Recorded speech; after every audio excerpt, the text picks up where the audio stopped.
आप कह रहे हैं कि मोदी सरकार ने किसानों को मजबूत किया है। अगर किसानों को मजबूत किया है तो फिर पंजाब में किसान नाराज क्यों है? और अगर 20 लाख से ज़्यादा किसान नाराज है, तो आप कैसे इतने विश्वास के साथ कह रहे हैं कि आप पंजाब में अपनी सरकार बनाएं कि और अपने बलबूते पे आप अभी एक भी बार अपनी सरकार नहीं बना पाए राज्य में? मोदी जी ने पिछले 11 वर्षों में किसान के लिए क्या क्या किया, आप गिनना और इनको छापना भी, लिखना भी। मैं आपको बताना चाहता हूँ, मोदी जी ने किसानों के लिए उनका एमएसपी लगातार बढ़ा, जो उन्होंने कहा था कि एमएसपी को खत्म करेंगे, लगातार एमएसपी दिया बढ़ा। बीच में मत बोलो आप। मोदी जी ने प्रधानमंत्री फसल बीमा योजना दी, जिसका मैंने जिक्र किया है कि हमने हरियाणा के अंदर ये डबल इंजन की सरकार है, 15,500 करोड़ रुपया किसान को दिया, इसका मैंने जिक्र किया है। आदरणीय मोदी जी ने प्रधानमंत्री कृषि सिंचाई योजना वो लागू की है, जिसके ऊपर किसानों को 90% की सब्सिडी उसमें दी जा रही है।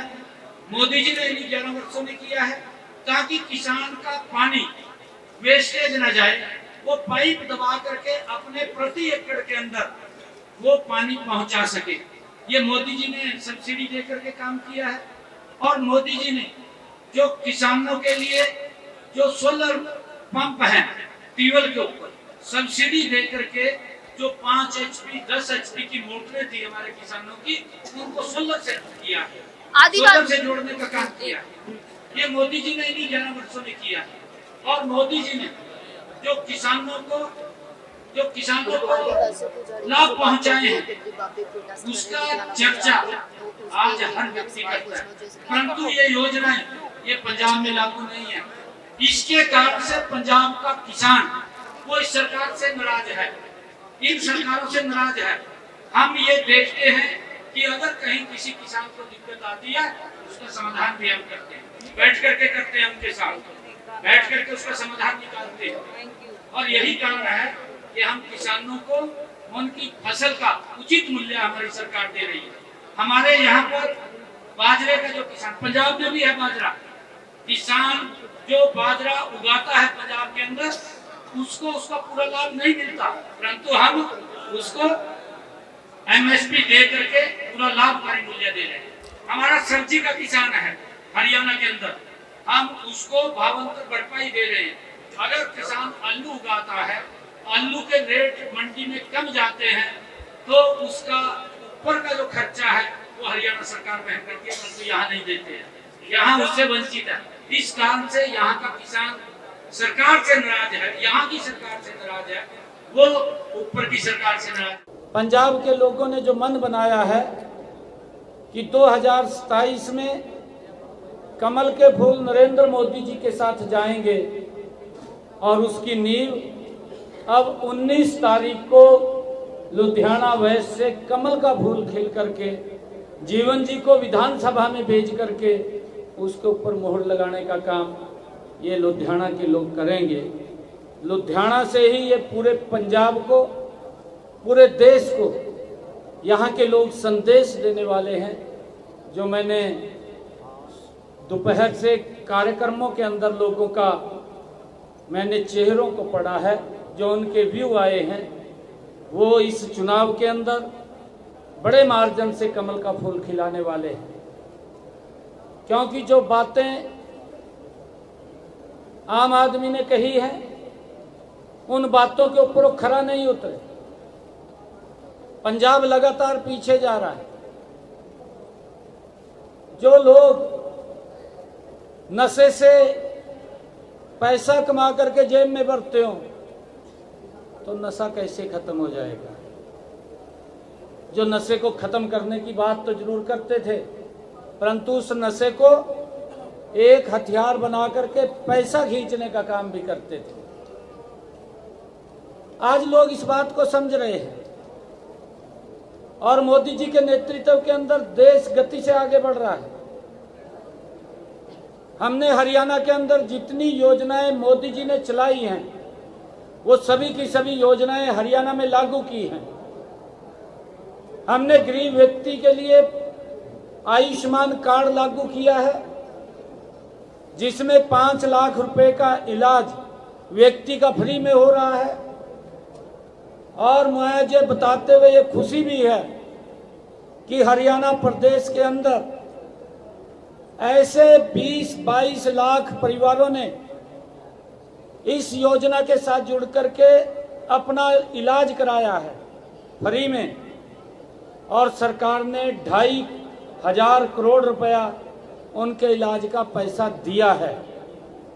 आज हरियाणा में गरीब व्यक्ति को अगर कोई दिक्कत बीमारी आ जाती है, उसको इलाज की चिंता नहीं है, इलाज की चिंता हमारी सरकार को है।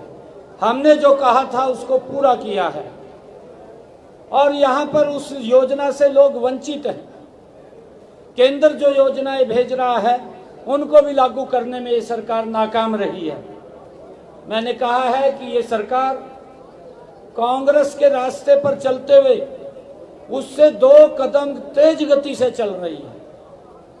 जो रास्ता भ्रष्टाचार का कांग्रेस ने लिया था, आम आदमी सरकार भी गति से उसी रास्ते के ऊपर कांग्रेस वाले पे 2 कदम गति से ज्यादा चल रही है, और उसका परिणाम है कि अपने उस भ्रष्टाचार को छिपाने के लिए समय समय पर जब वो कोई जवाब आप जैसे जागरूक पत्रकार पूछते हैं कि आपका ये विधायक, आपका ये मंत्री ये भ्रष्टाचार में फंस गया है, तो फिर उसके ऊपर FIR दर्ज करने का भी काम यही सरकार करते हैं, और अपनी नाकामियों को छिपाने के लिए कि लोगों के अंदर इस प्रकार का वातावरण खड़ा किया जाए कि सरकार ट्रांसपेरेंसी से काम कर रही है।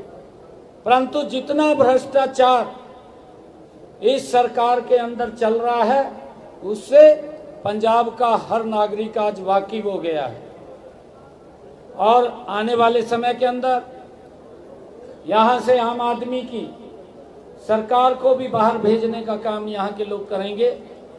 और इस उपचुनाव के अंदर लुधियाना वेस्ट के लोग बहुत बड़े मैंडेट के साथ हमारे जीवन गुप्ता जी को कमल का बटन दबा करके भारी बहुमत से वो विधानसभा में भेजने वाले हैं, ताकि पंजाब भी आदरणीय मोदी जी की नीतियों के साथ जुड़ करके लोगों को लाभ मिले, उन तक लाभ पहुंचे। हमने हरियाणा के अंदर आदरणीय प्रधानमंत्री जी ने जो प्रधानमंत्री उज्ज्वला योजना चलाई है, उस उज्ज्वला योजना के तहत भी 13 लाख बहनों के घर में फ्री में कनेक्शन दिया है। 15 लाख बहनों के घर में गैस का सिलेंडर पहुंचाया जिनके घर में गैस का सिलेंडर नहीं था, और यहाँ पर उन योजनाओं से वंचित हैं। कांग्रेस के समय में गैस का सिलेंडर मिलता नहीं था, 3-3 दिन लगते थे। उस लाइन को खत्म किया, गरीब के घर में गैस का सिलेंडर पहुंचाया है। और हमने हरियाणा के अंदर प्रधानमंत्री आवास योजना के तहत, जो हमारा प्रधानमंत्री आवास योजना शहरी है, जितनी एप्लीकेशन हरियाणा के अंदर हमें दी गई, उन सब के मकान बना करके हमने चाबियां सौंपने का काम किया है। मुझे नहीं लगता कि मोदी जी की ये नीति गरीब आदमी तक उसका लाभ मिल रहा हो। यहाँ उनको कोई मकान इन्होंने दिया हो, ये तो अपने मकान बनाने में लगे हुए हैं, गरीब के मकान की चिंता नहीं है। इस प्रकार की ये सरकार यहाँ काम कर रही है। हमने हरियाणा के अंदर जो आदरणीय मोदी जी ने जो गरीब आम व्यक्ति के लिए उसके घर में शौचालय बनवाए हैं और एक बहनों को सम्मान दिया है, मेरे ख्याल ये भी योजना यहाँ पर इन्होंने लागू नहीं की है।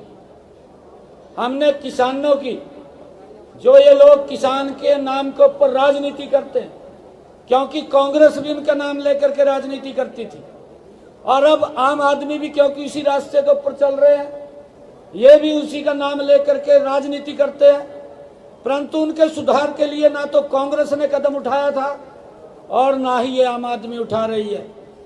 कांग्रेस ने भी लठ मरवाए थे और आम आदमी ने उससे ज्यादा लठ मरवाए हैं, ये मालूम है। परंतु उनके सुधार के लिए ना तो कांग्रेस ने काम किया, और जब सुधार की बात करी गई कि आप इनके एमएसपी दे दीजिए तो लठ मरवाए दिए। हमारे हरियाणा के अंदर हमने किसान की 100% फसल एमएसपी पर खरीदने का काम हमारी सरकार कर रही है। हम किसान को सशक्त और मजबूत करने का काम हमारी सरकार कर रही है। परंतु ये लोग ये भ्रष्टाचार के अंदर गलतान है। इनको किसी की सुविधा की चिंता नहीं है, इनको तो अपनी सुविधा की चिंता है। अभी मैं लुधियाना वेस्ट के इंडस्ट्रियलिस्ट के लोगों के बीच से आया हूं, जिन्होंने इस बात को लेकर के आश्वस्त किया है कि यहां से 19 तारीख को भारी मात्रा में कमल के फूल के ऊपर वोट डलेगा, और जब रिजल्ट आएगा तो जीवन गुप्ता को हम विधानसभा में भेजेंगे। ये हमारे इंडस्ट्रियल एसोसिएशन के लोगों ने इस बात को कहा है, और मैं कुछ और कार्यक्रमों में भी गया था। इस प्रकार की भी चर्चा यहाँ करते हैं कि काम तो कुछ किया नहीं, लोगों के ऊपर नाजायज दबाव डाल करके वोट ले लेंगे।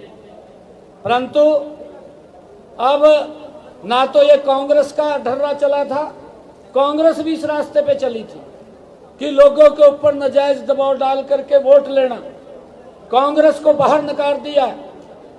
अब आम आदमी का भी सुपड़ा साफ करने वाले हैं। इसका उदाहरण जब ये वोटिंग होगा, जीवन गुप्ता जी सबसे ज्यादा वोट से यहाँ से जीतेंगे, और जो नरेंद्र मोदी जी की नीतियां हैं, मैं विश्वास दिलाता हूँ एक एक नीति को हम पंजाब के अंदर लागू करेंगे। पंजाब को भी विकास की गति में ये पीछे न रहे, ये विकसित राष्ट्र में ये आगे रहे, उसको लेकर के हम काम करेंगे, योजनाबद्ध तरीके से काम करेंगे। क्योंकि हमारी नीति भी स्पष्ट है, हमारी नीयत भी स्पष्ट है, हमारा नेतृत्व भी मजबूत है। कांग्रेस का, आम आदमी का ना तो नीति इनकी स्पष्ट है, ना इनकी काम करने की नीयत है, और इनके नेतृत्व का तो पता ही नहीं है। दोनों के दो भ्रष्टाचार में पड़े हैं ऊपर के। आप चाहे कांग्रेस का देख लीजिए, चाहे आम आदमी का देख लीजिए, भ्रष्टाचार की दलदल में जेल के अंदर कुछ चले गए, कुछ चले जाएंगे।